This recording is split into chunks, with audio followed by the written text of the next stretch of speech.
Hi this is Roja welcome to weekend guest. కొన్ని నక్షత్రాలు నిత్యం కనపడవు, కానీ కనిపించినప్పుడు మాత్రం వెలిగిపోతుంటాయి. అలాంటి దర్శక నక్షత్రమే ఇవాళ వీకెండ్ గెస్ట్గా ఎన్టీవీలో ప్రత్యక్షమైంది. He is none other than Pasupuleti Venkata Bangararaju. అంటే అర్థం కాలేదు కదా, చూసేయండి ఎవరో. నమస్తే అండి. పసుపులేటి వెంకట ఎప్పుడు కనిపించండి. నక్షత్రాలు ఎప్పుడు 24 hours ఉండవు, ఓన్లీ నైట్సే ఉంటాయి. నిత్యం అంటే ప్రతిరోజు, అవి కూడా అమావాస్య రోజు ఉండవు. అంత కనిపించినప్పుడు మాత్రం వెలిగిపోతూ ఉంటాయి. సో బంగారరాజు గారు అని పిలవడం మీకు చాలా కోపమా, చిరాకా, అసహ్యమా?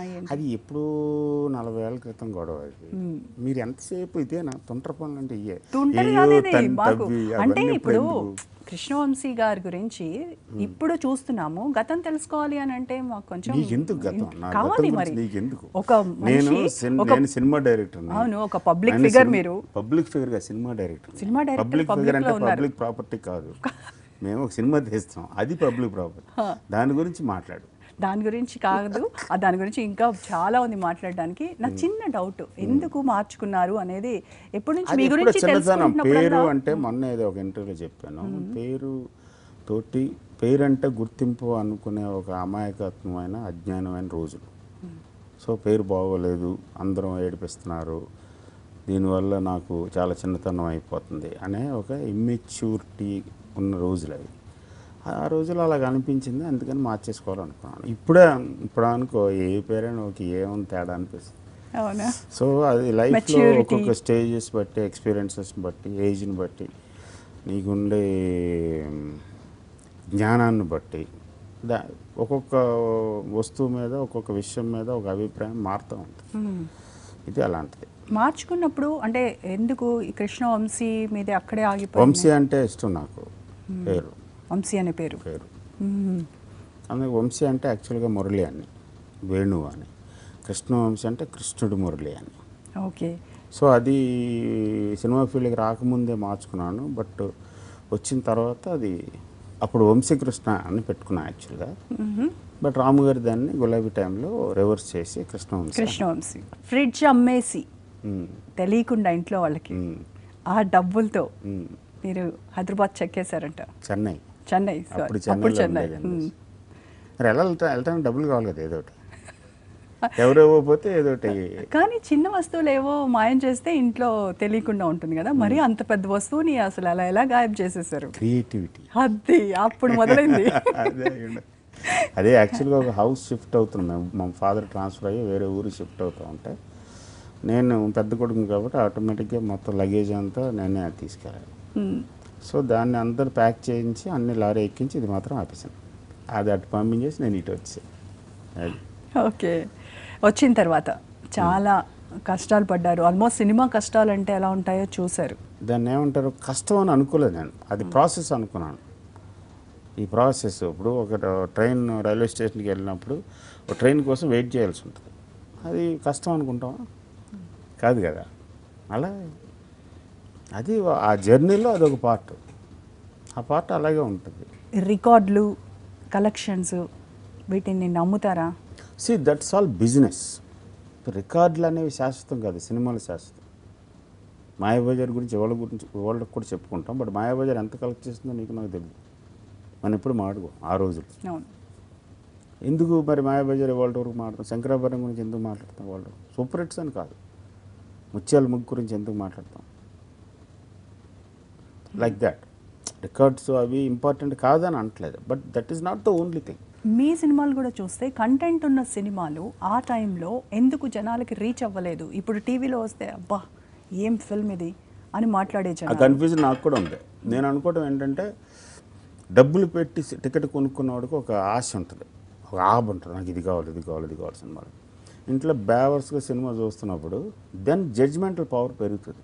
Then you could see actually what's there in the film. So maybe that could be the reason. For example Chakram disaster, అది థియేటర్స్లో ఇప్పుడు నానా తిట్లు తిట్టారు అప్పుడు. బట్ తర్వాత కల్ట్ క్లాసిక్ అంటారు దాన్ని. ఎంత బ్రహ్మాండమైన ఫిలాసఫీ, కళ్ళం నీళ్ళు వచ్చేసిన జగమంది పుట్టిన. సో అలాంటప్పుడు కన్ఫ్యూజన్ ఉంటుంది. మేబీ ఇప్పుడు ఏదేమో అనుకున్న సినిమా సక్సెస్ కానీ ఫెయిల్యూర్ కానీ director is the solely reason. This no doubt about it. అవునా? సో ఐ మీరు హ్యావ్ కూడా టు దానికి ఐ హ్యావ్ accept టు అవుతారా? Take the responsibility. Success or failure వీటి ఇంపాక్ట్ మీ పైన ఎలా ఉంటుంది? ఆనందం వచ్చినప్పుడు ఏడుస్తాం, నవ్వుతాం. ఏడుపు వచ్చి బాధ వేసినప్పుడు ఏడుస్తాం. సక్సెస్ వచ్చినప్పుడు ఆనందపడతాం, ఫెయిల్యూర్ వచ్చినప్పుడు ఏడుస్తాం. ఇప్పుడు ఒక సినిమా సూపర్ డూపర్ హిట్ అయింది, కృష్ణవంశీ సినిమా. అప్పుడు మీ చుట్టూ ఉన్న మనుషులు ఒక సినిమా ఫ్లాప్ అయినప్పుడు ఆ మనుషుల సంఖ్య ఎంత ఉంటుంది? నేను మనుషులు మా చుట్టూ ఉంచుకుని తిరగను. ఫస్ట్ ఆఫ్ ఆల్ నాకు అంత జనం ఉంటే పడదు, అసలు ఇరిటేషన్ వచ్చేస్తుంది. First thing. సెకండ్ థింగ్, నిన్నే పిల్లడతల అంటే బ్లాక్ బస్టర్ ఫిల్మ్ వచ్చిన తర్వాత నేను సింధూరం చేశాను. Totally out of the box film and ఏటికి ఎదిరి అనే టైప్. దాన్ని బట్టి నీకు అర్థమైనారు కదా నేనేంటి. సో నేను పెద్ద కేర్ చేయను, నాకు మనుషులు ఉన్నా లేకపోయినా ఒకటే. ఇప్పుడు ఒక డైరెక్టర్ స్టైల్ ఉంది అని అంటే నెక్స్ట్ సినిమా కూడా ఆయన డెఫినెట్గా మనం ఊహించవచ్చు, కానీ మీవి అలా ఉండవు. లైక్ గులాబీ తీస్తే ట్రాఫికింగ్ మీద ఉంటుంది అండ్ వాటికి అలా డిఫరెంట్గా ఉంటుంది. అంటే మీరు ఏ కైండ్ ఆఫ్ ఇది అనుకోవాలి? పిక్చర్డ్ అని జోక్స్ అపార్ట్, యాక్చువల్లీ స్పీకింగ్ నాకు ఒక సినిమా అనుకున్నావు, suppose human trafficking and lovers journey or struggle to get his love back అనుకున్నప్పుడు దాని తాలూకు మొత్తం ఎక్స్పీరియన్స్ చేస్తాను నేను, సైకలాజికల్గా, మెంటల్గా, soul level. I know each and every point of that thing to the extent of my knowledge allows me to. So దాంట్లోకి వెళ్ళి అవన్నీ ఎక్స్పీరియన్స్ చేసేసిన తర్వాత మళ్ళీ సెకండ్ టైం నేను I can't go back there. క్రియేటివ్గా వామిట్ అయిపోయింది, ఎంటీ అయిపోయింది. Then I search for the moment where I can get energy. గోవిందరందర్వాడలో అసలు ఫ్యామిలీ వాల్యూస్ కానీ ఆ ఎమోషన్స్ కానీ సూపర్బ్ అనమాట, ఎక్సలెంట్. మరి అది ఎందుకు వర్కౌట్ అవ్వలేదు అంటే దానికి వచ్చే సూపర్ డూపర్ అదే అనుకున్నాం, మేము ఎక్స్పెక్ట్ చేసాం అది డెఫినెట్గా ఎస్ ఇట్ హిట్స్ అని. కానీ ఎందుకు అంత ఇది అవ్వలేకపోయింది అనేది ఇప్పుడు నీకెందుకు ఈ గొడవ? నాకు కావాలి, నాకు బాధ, నాకు నీకెందుకు? బాధ అది మళ్ళీ చాలా రీజన్స్ ఉన్నాయి, అవి ఇలాంటి చోట చెప్పగలిగేది కాదు. బికాజ్ ఒక సెన్సిటివ్ ఇష్యూస్ ఉన్నాయి కొన్ని. So but one thing is sure that I realised I cracked why it didn't work to the extent what I should have worked. అది యాక్చువల్గా నేను అనుకున్నంత ఎఫెక్టివ్గా అవ్వాలి, ఆ ఇంటెన్సిటీ మిస్ అయింది. The same thing I too felt. And some casting elements కూడా wrong castings అయినాయి. Okay. Because of some other unrevealable factors. ఇప్పుడు ఇండస్ట్రీలో ఫెయిల్యూర్స్ వస్తే పట్టించుకోరంటారు, అది నిజమేనంటారా? ఎందుకు పట్టించుకోవాలి? అవసరం లేదా ఇంకా? అంటే కాదు, ప్యూర్లీ ఇక్కడ నేను సినిమా తీయడానికి ఉన్నాను. నేను సినిమా ఎవరితో తీస్తాను? సినిమాకి పనికొచ్చే వాళ్ళతో తీస్తాను, ఆ సినిమాకి ఉపయోగపడే వాళ్ళతో తీస్తాను.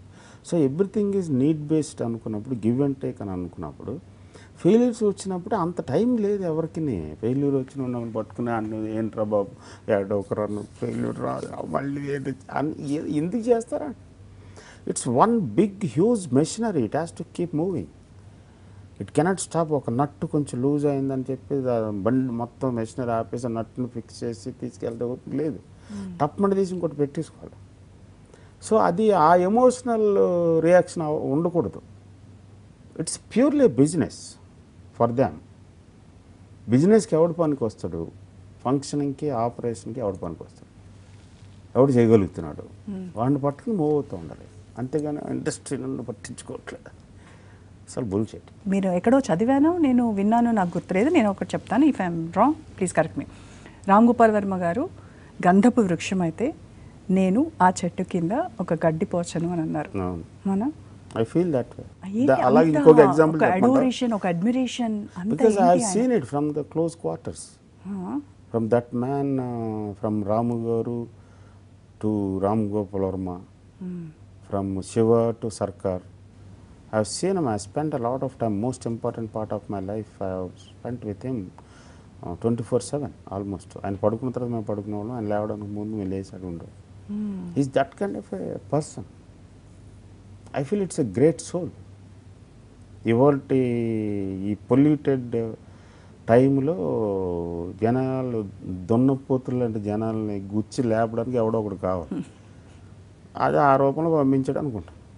కానీ ఆయన చాలా మందికి అర్థం కారు అని అంటారు. అర్థం కారు అంటారు, వాళ్ళకి అర్థమైందని అనుకుంటా, పిచ్చోడు అని అంటారు, క్రాక్ అంటారు, సాడిస్ట్ అంటారు, అలా రకరకాలు అనేవాళ్ళు అంటారు. ఉన్నారు. అబ్బా ఈయన ఎప్పుడు అర్థం కారురా ఉంటారు, బాబు మనకి ఎప్పుడు. ఎప్పుడు ఉంటారు. అర్థమైపోతే ఇంకా ఆయన గొప్పతనం. అర్థం అవ్వటానికి యువతల వాడికి ఒక ఆయనలోని ఒక లక్షలో 1/1 lakh వంతైన ఆ సోల్ ఉండాలి, ఆ ఇంటెలిజెన్స్ ఉండాలి, ఆ ఆరా ఉండాలి, ఆ స్కిల్ ఉండాలి, ఆ క్యాపబిలిటీ ఉండాలి, ఆ క్వాలిఫికేషన్ ఉండాలి. అందరికీ అన్నీ అర్థం అవ్వవు. ప్రొఫెషనల్గా అండ్ పర్సనల్గా ఏం నేర్చుకున్నారు మీరు? అంటే ఏం చెప్తారు సో వర్మ గారి మెనీ నుంచి? What ever today I'm professional is because of him only. సెట్లో అయితే చాలా కోపంగా ఉంటారు వంశీ గారు అని అంటారు, నిజమేనా? అది నాకు ఎందుకంటారు నాకు తెలియదు, మరి నేను అది కాదు, అంత అలా కోపగించుకో మరి. But I'm basically serious person, but I work in a very friendly atmosphere. కానీ కనెక్ట్ అయితే మాత్రం అసలు చాలా జోవెల్గా ఉంటారు, లేదు, అది పంచులేస్తారు. నా ఫేస్ మ్యానుఫ్యాక్చరింగ్ డిఫెక్ట్, ఈ ఫేస్ కాబట్టి నేను కోపంగా ఉన్నట్టు అనిపిస్తుంది. That's one way, it's an advantage for me because everybody won't approach me, won't disturb me. గా తీసుకోరు. But I'm not like that. Actually speaking, inside I'm not like that, but I am a serious person. నాకు తెలిసి heroines I love you చెప్పుకోరు, మాట్లాడుకుంటూ ఉంటారు, కానీ I love you నా understanding ప్రకారం మ్యాన్ అండ్ ఉమెన్ మధ్యన అట్రాక్షన్ ఉంటుంది. That's genetical. ఏ యానిమల్స్ అయినా సరే, ఏ రకమైన యానిమల్స్ అయినా సరే ఒక అట్రాక్షన్ ఉంటుంది. ఆ అట్రాక్షన్ ఏజ్ని బట్టి మారుతూ ఉంటుంది. So that's called lust. So అదే ఉంటుంది. దాని తర్వాత ఒక ఎమోషనల్ డిపెండెన్సీ ఉంటుంది. ఆ ఎమోషనల్ డిపెండెన్సీ మేబీ సెక్స్ కానీ లస్ట్ కానీ దీని తాలూకు పవరు ఎఫెక్ట్ అయిపోయిన తర్వాత రిలీజ్ అవుతుంది. ఆ ఎమోషనల్ డిపెండెన్సీ లవ్ అంటాం తప్పలేదు, but that happens only after 40-50. This is purely my personal opinion. Maybe I'm wrong, I don't know, but it suits మీ. నిన్న పిల్లడితో లాస్ట్లో హాస్పిటల్లో ఉన్నప్పుడు తన కోసం విషం తాగేసిందని తెలిసి నాగార్జున లోపలికి వచ్చి హగ్ చేసుకుని ఐ లవ్ యూ చెప్తాడు. దట్ పాయింట్, అలాంటి పాయింట్స్లో ఐ లవ్ యూ వస్తేమో కానీ డోంట్ కమ్. కృష్ణవంశీ అనగానే కింద ఒక ట్యాగ్ లైన్ కనబడుతుంది, క్రియేటివ్ డైరెక్టర్ అని. అంటే అది ప్రేక్షకులు ఇచ్చిందా, ఇండస్ట్రీ కాదు, అదే ఇచ్చిందా? నాకు అర్థం కాదు. ఇండస్ట్రీలో నా జర్నలిస్టులు ఇచ్చారు, ఎవరో తుంటరి జర్నలిస్ట్ ఇచ్చాడు. Actually I don't create anything, I recreate what all I have seen, what all I have experienced. నేను చూసినవి, నేను అనుభవించినవి, నేను విన్నవి, నేను ఎక్కడి నుంచైనా అబ్జర్వ్ చేసినవి రీక్రియేట్ చేయడానికి ట్రై చేస్తాను. So you should call me as recreative director, recreative director. Recreative, that suits me better. But still ఇప్పటి వరకు కూడా frankly speaking I'm not being modest. నేను డైరెక్టర్ అనే ఫీలింగ్ నాకు రాలే. నేను ఇంకా రామ్ గోపాల్ వర్మ అసిస్టెంట్ లాంటి ఒక సైక్లోనే ఉన్నాను. డైరెక్టర్ అనే ఫీలింగ్ ఎప్పుడు వస్తుందో నాకు తెలియదు. సో మీరు అందరూ అనుకుంటున్నా ఓకే. యాడింగ్ టు దిస్, మీరు నేను డైరెక్టర్ అని నాకు అనిపించినప్పుడు నేను వెళ్ళి ఒక ఫామ్ హౌస్ వ్యవసాయం చేసుకుంటూ ఉంటాను, ఓ ఫామ్ హౌస్ తీసుకొని అని అన్నారు. చేసుకుంటూ సినిమాలు చేస్తాను. డైరెక్టర్ అనిపించుకున్న తర్వాత ఒక ఫామ్ హౌస్ అంటే డైరెక్టర్ అంటే ఇప్పుడు మణిరత్నం గారు లాంటి సినిమాలు, బాపు గారు లాంటి, ముత్యాల ముగ్గు లాంటి సినిమాలు, శంకరాభరణం లాంటి సినిమాలు, అవి డైరెక్టర్స్. కృష్ణవంశీ గారు అహంకారినా, అది ఆత్మాభిమానమా? కాదు, అహంకారం అనే ఎవరైనా బ్యాడ్ సెన్స్లో అంటున్నారేమో నాకు తెలియదు. నాకు తెలిసి ఈగో అని అంటే రెండు రకాలు ఉన్నాయి. ఒకటి, జనం నన్ను ఈగో అంటున్నారంటే ఆడ అసలు కరెక్ట్ ఈగో ఇష్టం ఉంటాడు. సెకండ్, ప్రతి మనిషికి ఈగో ఉండాలి.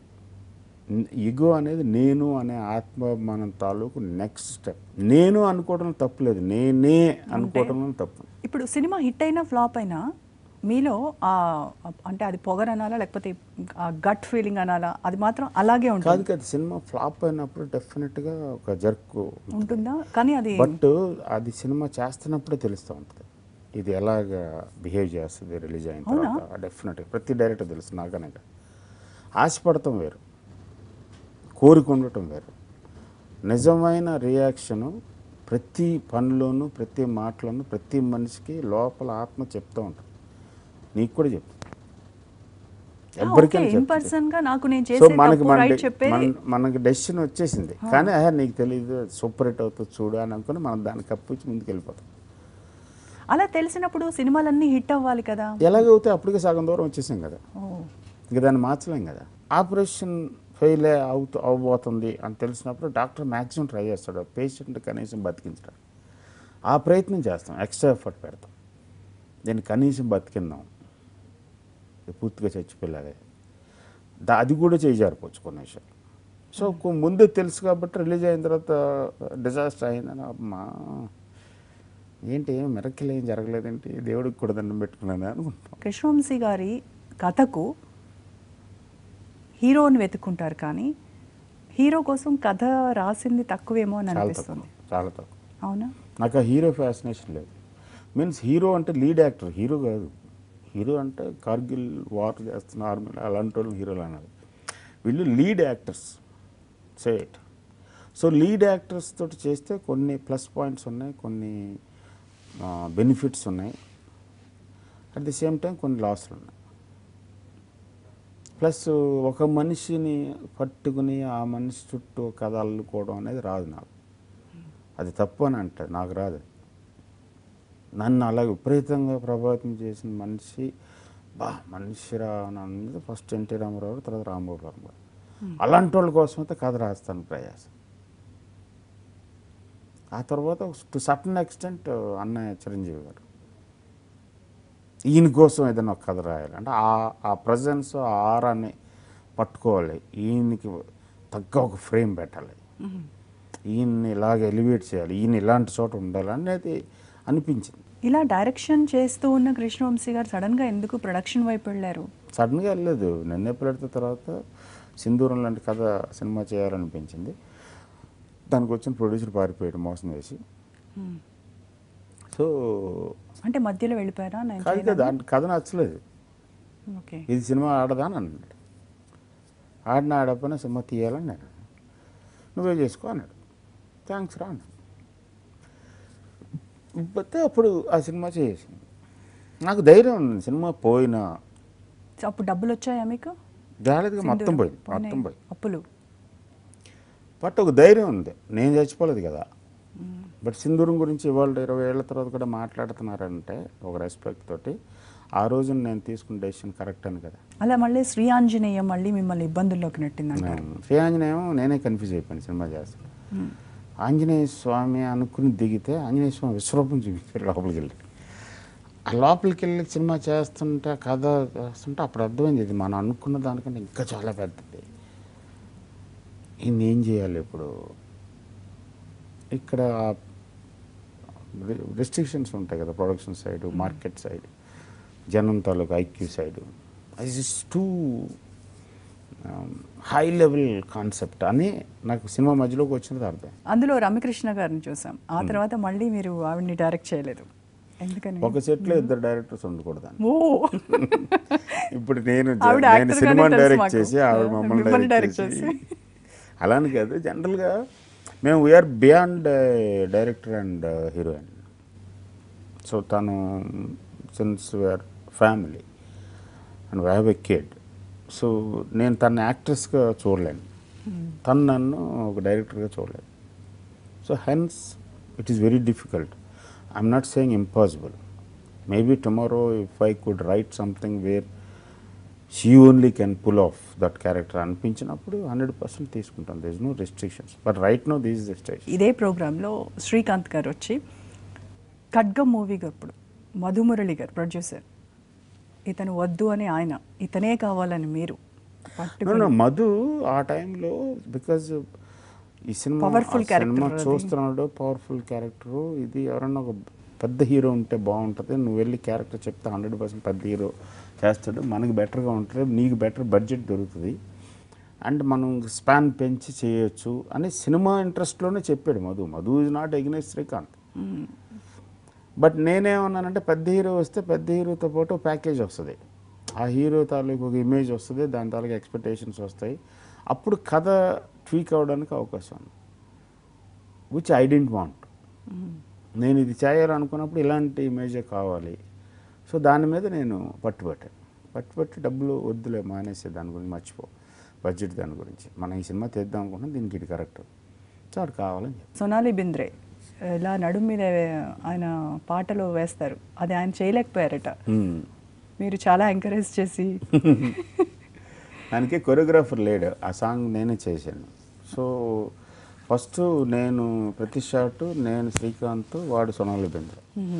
సో వాడు ఏం చేయాలని నేను వాడికి చేసి చూపించేవాడిని. దాని తర్వాత నేను సోనాలి బింద్రేని పిలిచి, నేను సోనాలి బింద్రే ఇప్పుడు నువ్వు చెప్పింది నాకు చెయ్యని నేను అది తన ఆడు చేస్తూ ఉంటే ఆ అమ్మాయి చూసి ఇది ఓకే అంటే అప్పుడు ఆ అమ్మాయి వచ్చి చేస్తూ ఉంటుంది. గులాబీకి వెళ్తే దానిలో ఈ వేళలో నువ్వేం చేస్తూ ఉంటావు అనేది ఇప్పటికీ కూడా చాలా మందికి రింగ్ టోన్గా ఉంటుంది. అంటే అసలు ఆ పాట ఖచ్చితంగా ఆ పాట పుట్టుక వెనక ఏదో కథ ఉండి తీరుతుంది అని అనుకుంటున్నాను నేను. ఐ బిలీవ్ స్క్రిప్ట్లో 4 సాంగ్స్ వచ్చినాయి.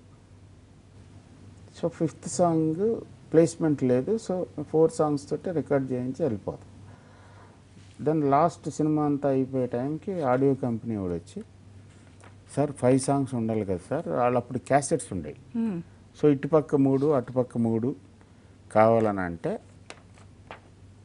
సో దానికోసం ఒక ఎక్స్ట్రా సాంగ్ కావాలి. రాము గారు పిలిచారు. ఆడియో కంపెనీ వాళ్ళు ఎలా అంటున్నారు, వీ నీడ్ 1 more సాంగ్. అంటే ఇప్పుడు ఎలా పాసిబుల్ లేదు కానీ ఓన్లీ ఆడియో కోసం ఒక సాంగ్ ఏదైనా చేయించు.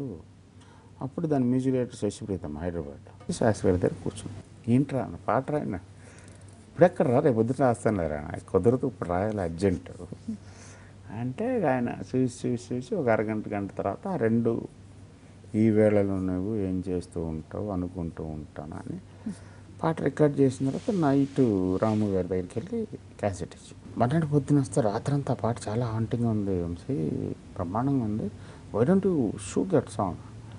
ఎక్కడ షూట్ చేస్తాం సార్, గ్యాప్ లేదా.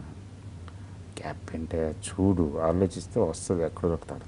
ఊరుకుని సార్ నా వల్ల కాదు. ఇంకా 15 days అయిపోయిన తర్వాత ఈ వాజ్ షూటింగ్ అండ్ అనగనగా ఒకరోజు మళ్ళీ స్టార్ట్ చేసి మనాలిలో షూట్ చేస్తున్నాను 1 month తర్వాత. ఈలోగా నేను పోస్ట్ ప్రొడక్షన్ వర్క్ అంతా ఫినిష్ చేస్తాను. సడన్గా ఫోన్ చేసి, నువ్వు మహేశ్వరి వచ్చాను, మీరు మొత్తం యూనిట్ చక్రి ఉన్నారు, నేను ఊరిలో వెళ్ళిపోతున్నాను, నువ్వు ఆ పాటని ఇక్కడ షూట్ చేయి, ఎలా షూట్ చేయాలనేది ఈలోగా ఆలోచించుకో, టికెట్లు పంపించేస్తాను ఊరి అని. అప్పుడు దెన్ సాదా హోల్ ఫిల్మ్ ఎక్కడ పెట్టేస్తాను. సినిమాల గురించి మాట్లాడుకోవాలంటే మురారి గురించి తప్పకుండా మాట్లాడుకోవాలి. అంటే ఒక సూపర్ స్టిషన్స్ గురించి చెప్తూ అసలు ఒక ఫ్యామిలీ నడిపించే ఇది అది ఉంటుంది చూసారు, ఏమవుతుందో అక్కడ ఇది ఇలా అవుతూ ఉంటుంది, అమ్మో ఆ టెన్షన్ చచ్చిపోతుంది తట్టుకోలేక. అసలు ఆ స్టోరీ ఎలా, అంటే దానికి ఏమైనా ఉందా మీ ప్రతి సినిమాలో నువ్వు వెళ్ళిన హీరోని చంపుదామని ట్రై చేస్తున్నాడు. సో మనిషి అయి ఉండకూడదు, ఓ ఫోర్స్ అవ్వాలి. ఆ ఫోర్సు ఎవరికి కూడా దాన్ని ఎలా జయించాలి అంటే థ్రిల్ పాయింట్ లాస్ట్ మినిట్ వరకు ఆ క్వశ్చన్ మార్క్ ఉంటుంది ఆ సినిమాలో, ఎలా వస్తారు బయట. జనాలకి ప్రపంచానికి మంచి చేసే ఒక దేవత తాలూకు కోపానికి కారణమై అని అప్పుడు దాన్ని బట్టి డిజైన్ చేసింది మురారి. సో ఎప్పుడైతే ఇలాంటి మిథికల్ పాయింట్ మైథలాజికల్ నుంచి మిత్స్ నుంచి ఇంకేమేమి వస్తుంది అని అంటే మన కల్చరు ట్రెడిషన్ మొత్తం దీని బేస్డే కాబట్టి అని దాని నుంచి వచ్చి మహేష్ బాబుని కలిసినప్పుడు, మహేష్ని చూసినప్పుడు అదొక ముగ్ధ మనోహరమైన రూపం. సౌత్ ఇండియాలో జనరల్గా అలాంటి వాళ్ళు ఉండరు, ఒక ఆర్యన్ ఇదిలాగా ఉంటుంది. బృందావనం గుర్తొచ్చింది. సో కృష్ణుడు, బృందావనం, భాగవతం దాన్ని కలిపి దాన్ని స్క్వీజ్ చేసి మురారి చేసి. అంతఃపురం జగపతి బాబు గారి అంత టెర్రిఫిక్ యాక్షన్ వెనక ఏదో కథ ఉందంట, ఏం లేదు, ఏదో చేశారట మీరు, అదేంటో. పడుకోనేలేదు జగపతిని ఫస్ట్ రోజు రాత్రి షూటింగ్ అయిన తర్వాత వెళ్ళి జగపతితో కూర్చున్నాను. నార్మల్ పర్సన్ నుంచి బయటకు తీసుకొచ్చి కొంచెం అతని ఒరిజినల్ బిహేవియర్ అది యాక్చువల్గా బయట చాలా దగ్గర క్లోజ్ ఫ్రెండ్స్కే తెలుస్తుంది. ఇన్హిబిషన్స్ కొంచెం ఎక్కడో ఉంటుంది కదా మన, అది పోవడానికి ఏదో మీ దగ్గర ఏదో మెడిసిన్ ఉందంట, అది ఇచ్చారంట. అది ట్రేడ్ సీక్రెట్, అందరూ చెప్పాడు. చెప్తే మళ్ళీ అందరు డైరెక్టర్లు ఫాలో అయిపోతుంటారు. నాకు జగపతి బాబు గారు చెప్పేశారు అది. అప్పుడు ఓకే, నీకు తెలుసు కదా ఇది ఏంటని. నిజమేనా? అలా నిజమే, నిజమే. టకీలా ఇచ్చి నేనే ఇచ్చాను, స్టీల్ గ్లాసులో పోసి ఇచ్చాను. షర్ట్ టేక్ ముందు టాప్ మండ కొడేసి వచ్చేవాడు. గప్ చెప్పు మళ్ళీ. నేను డైరెక్ట్గా కోటా గారిని అడిగాను, మరి మీరు మందు తాగి వెళ్ళడం సెట్కి తప్పు కదండి పాపం అంటే ఆయన చెప్పారు, ఎక్కడో సమ్ లైక్ కూల్ ప్లేస్లో మేము చేస్తున్నాము, నేను పెద్దవాడిని కదా, నాకు కొంచెం యాక్షన్ ఇచ్చారంటే నేను కొంచెం తీసుకొని వెళ్ళాను. అదిగాక ఆయన 24/7 పనిచేసేవారు, ఆయన పడుకునిచ్చేవారు కదా అసలు. సెట్ నుంచి సెట్ తీసుకెళ్ళిపోయారు. అందులో బాగా మనసు పెట్టి చేయాల్సింది పెర్ఫార్మెన్స్, యాక్టింగ్ అంటే. ప్లస్ కోట గారు అనగానే మనం ఇచ్చిన దాన్ని ఇంకా ఎక్స్పాండ్ చేసి డెవలప్ చేసి ఇస్తుంటారు తిరిగి. చాలా యాక్టర్గా చాలా తపన పడతాడు, దాన్ని ఎట్టి పరిస్థితుల్లో ఇంట్రెస్టింగ్గా క్రియేట్ చేయాలి, ఎంటర్టైనింగ్ క్రియేట్ చేయాలి. మనకుండే చాలా అతి తక్కువ గొప్ప ఆర్టిస్టులో కోట ఒకడు. బట్ నాకేమో చాలా చిన్నతనం, తెలియనితనం, కొంచెం మనం ఇలా ఉండాలి, డైరెక్టర్గా ఇలాగ బిహేవ్ చేయాలి, ఇలాగ ఒక డిసిప్లిన్ ఫాలో అవ్వాలనుకునే తత్వం ఉన్న రోజు. అందుకని కొంచెం హార్ష్గా బిహేవ్ చేయాల్సి వస్తుంది. తర్వాత సారీ చెప్పాను ఆయనకి. But it's all. అండ్ మరి ఇంత రెస్పెక్ట్ చేస్తున్నారు కోటా గారిని, ఒక విషయంలో మీ ఇద్దరికి ఒక చిన్న వివాదం లాంటిది వచ్చింది. అంటే తెలుగు ఇండస్ట్రీలో యాక్టర్స్ లేరు అని మీరు అన్నదాన్ని. కాదు, అది రాంగ్ మీడియా ప్రజెంటేషన్.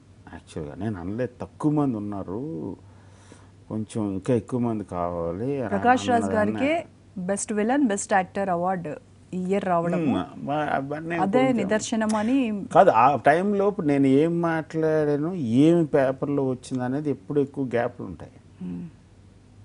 సో దాని మీద న్యాచురల్గా ఆయన రియాక్ట్ అవ్వడం అసలు తప్పలేదు, ఆయన అన్న మాటలను తప్పలేదు. ఆయన అన్నారు కాబట్టి మనం కూడా మళ్ళీ ఇంకొంచెం దాని తర్వాత సమసిపోయింది, అది okay but it's all happiness. ఇలాంటి జరగకపోతే, ఇలాంటి ఎక్స్పీరియన్స్ చేయకుండా ఎంతసేపు అలా గుళ్ళో గంటలాగా ఉంటే కొన్నిసార్లు కొన్ని ఎక్స్ట్రీమ్ స్టెప్లు తీసుకోవాలి, దెబ్బలు తగిలితే పడాలి, మళ్ళీ లేచి శివగామిగా రమ్యకృష్ణ గారు చెప్తున్నాను చూసినప్పుడు. That's the credit should be given to Vijayendra Prasad గారు, the greatest conception and utmost superior execution of Rajmouli, and then her acting skills and her looks, her body language, everything together. Shivagami అని మనం చూస్తున్నాం. సో దాంట్లో work out అయింది. So credit should be given equally or more for them, and then Ramya she has done a great job. Yes. Our experience valla, our understanding valla, our maturity levels valla, she could understand what Rajmouli was expecting. మీ పేరు బంగారు రాజు అని తెలిసిన తర్వాత సోగ్గాడి చిన్న నాయన మూవీలో రమకృష్ణ గారు బంగారు రాజు అని పిలుస్తుంటే తను కూడా అదే మిమ్మల్ని పిలుస్తున్నట్టే ఉంటుంది. మీ పేరు తెలిసిపోయిన తర్వాత నేను అనుకున్నాను అలాగే పిలుస్తూ ఉన్నారేమోనని. మిమ్మల్ని ఏమని పిలుస్తారు? వంశీ అని పిలుస్తారు. మీరు రమ్య అని పిలుస్తారు? Purely personal. అంటే కొంచెం ఉంటుంది కదా మాకు కూడా తెలుసుకోవాలని. అన్నిటి చెప్తారు మరి.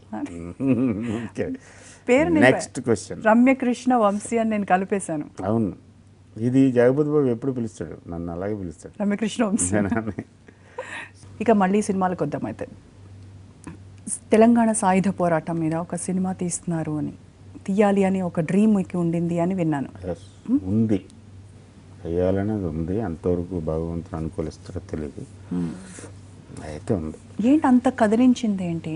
దీన్ని ఒక వెండి తెరపై చూపించాలి అని అంటే ఇండియాలో గత 1000 సంవత్సరాల్లో జరిగిన అతి గొప్ప ప్రజాయుద్ధం, ఒకటే ప్రజాయుద్ధం అనుకుంటున్నాను నాకు తెలిసి. అంత ప్లస్ ఆ ఇన్సిడెంట్స్ అవి చదువుతున్నప్పుడు వింటున్నప్పుడు బ్లడ్ బాయిల్ అయిపోతుంటారు. అలా ఎలాంటి ఇన్సిడెంట్స్ 50-60 years బ్యాక్ ఈ ఏరియాలో జరిగినాయి అంటే ఆ సెన్స్ ఆఫ్ ప్రైడ్ తక్కువైపోయింది ఇప్పుడు మనకి.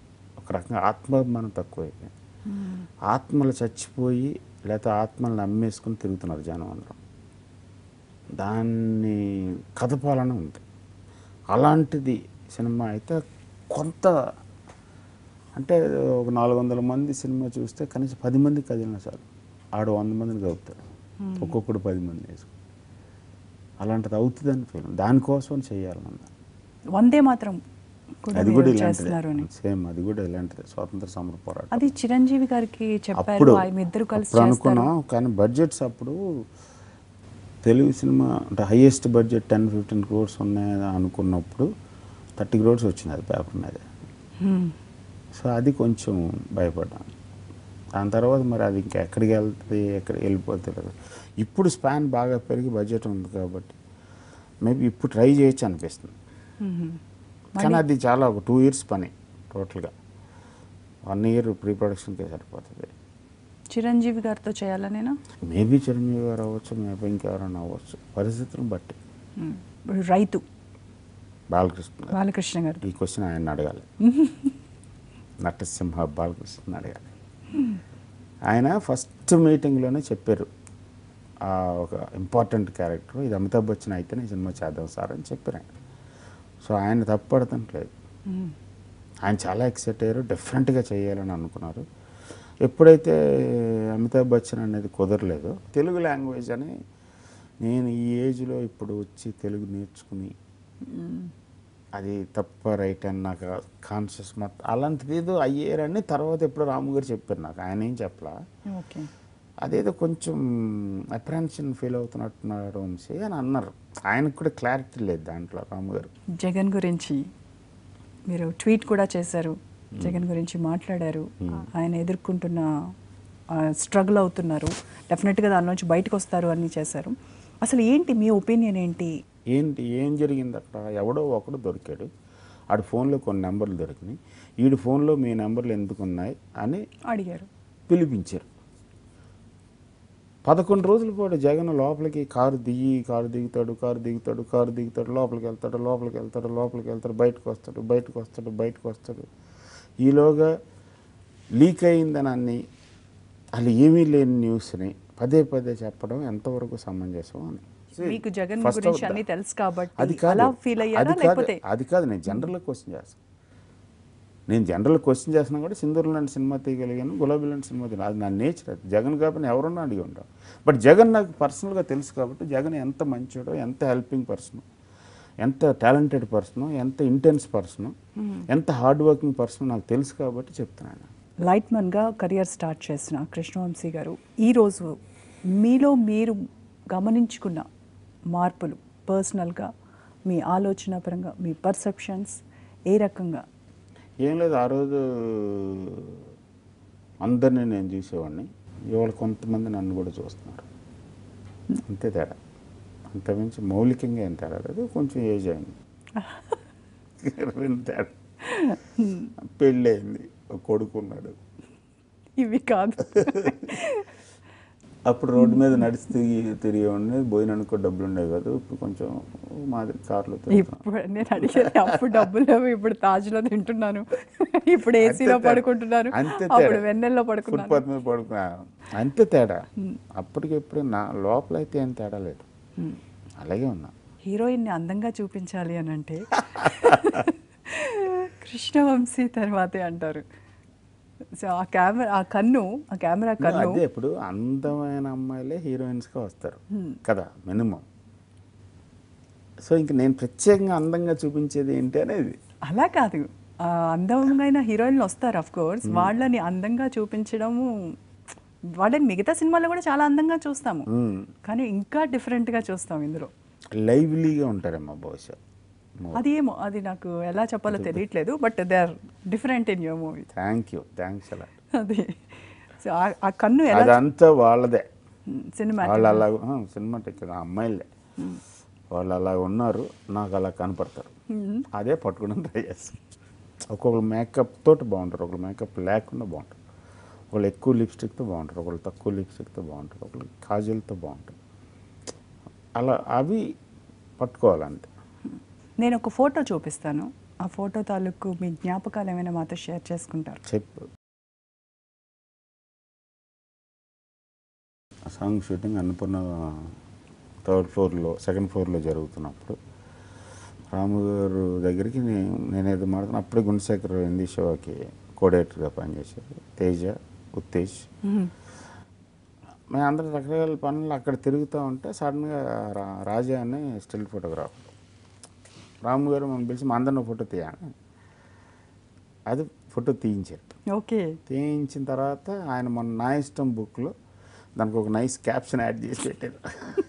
That was really golden time of my life working under Ram Gopal. Varma గారితో ఎప్పుడైనా క్రియేటివ్ డిఫరెన్సెస్ ఏమైనా వచ్చాయి? చాలాసార్లు he allowed us. He allowed us to be open and free. Varma గారిని ఏ క్షణంలో అడిగినా మీ ఫేవరెట్ హీరోయిన్ ఎవరండి అని అంటే వచ్చే ఆన్సర్ మీరు కూడా ఎక్స్పెక్ట్ చేస్తారు. సో అలా కృష్ణవంశీ గారిని అడిగితే ఎవరి పేరు చెప్తారు? ఒక అరగంట పడుతుంది టైం. అవునా? నాకు చాలా మారిపోతుంటాయి. నాకు అలాగే నేను అంత లాయల్ పర్సన్ కాదు.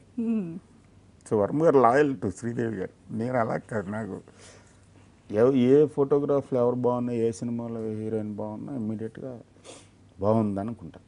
బాగుంది అనుకోవడం వేరు, ఫేవరెట్ అని చెప్పలేం. రమ్యకృష్ణ గారి నుంచి మీకు ఒక కంప్లైంట్ ఉన్నట్టు కదండి అంతఃపురం సినిమాలో, ఆవిడ్ని తీసుకోవాలి. ఆవిడ తీసుకోలేదు, ఇప్పటికీ తిడతా ఉంటాను కదా, ఎందుకని? Soundarya was more suitable for that film.